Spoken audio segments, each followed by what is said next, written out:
Hey, what's up, AP World? We have a video for you today on the Cold War in Cuba. Lots of important stuff to know about what's going on in Cuba in the 1960s, and I'm here to explain it all.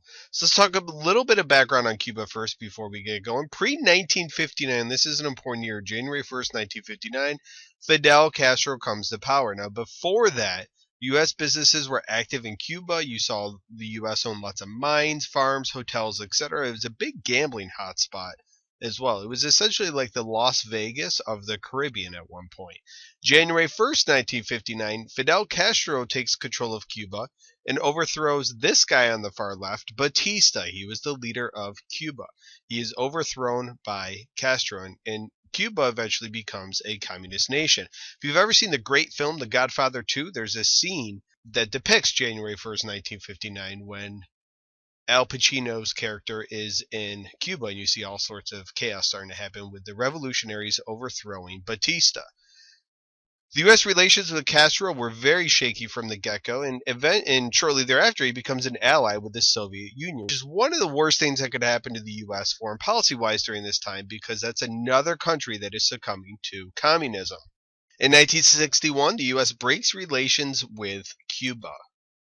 The first important thing you need to know about Cuba during the Cold War is the Bay of Pigs invasion. It's called the Bay of Pigs because of this little area right here in Cuba, and this major event happens in 1961.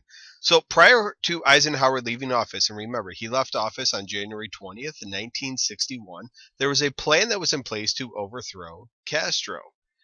Cuban exiles were trained by the U.S. and they would invade Cuba. And the goal of this was to make it look like this was an insurrection happening within Cuba that would encourage other people in Cuba to try to overthrow Castro.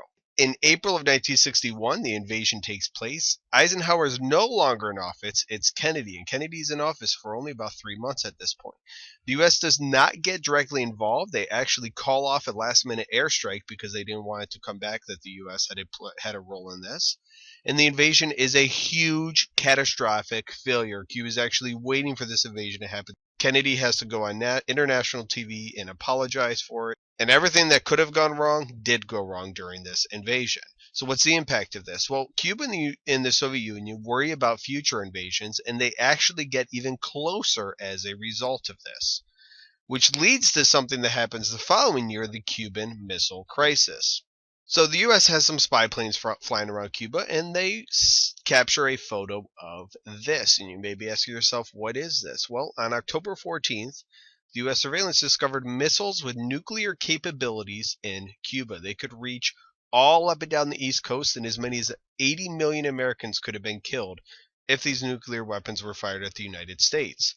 JFK calls a quarantine of Cuba. The U.S. Navy actually surrounds the island, and he would not allow other Soviet ships in, especially those that might be carrying the nuclear weapons. He is preparing for war at this time, as is the world, really. And this is the closest that the world has ever come to nuclear war. So for 13 intense days, we have JFK meeting in the White House with many of his advisors, including this guy right here, Robert McNamara, who was his Secretary of Defense. He's a very interesting guy. He was the former CEO of Ford Motor Company, became very well known during World War II with his analytics, and then became Secretary of Defense under Kennedy and Johnson. There was discussion if the U.S. would invade Cuba. There was estimates that the Soviets had about 8,000 to 10,000 troops in Cuba. They were incredibly wrong. The Soviets had as many as 42,000 troops, and they could repel any U.S. attack. The Soviets were ready for war, and it was a really good idea that the U.S. did not attack Cuba.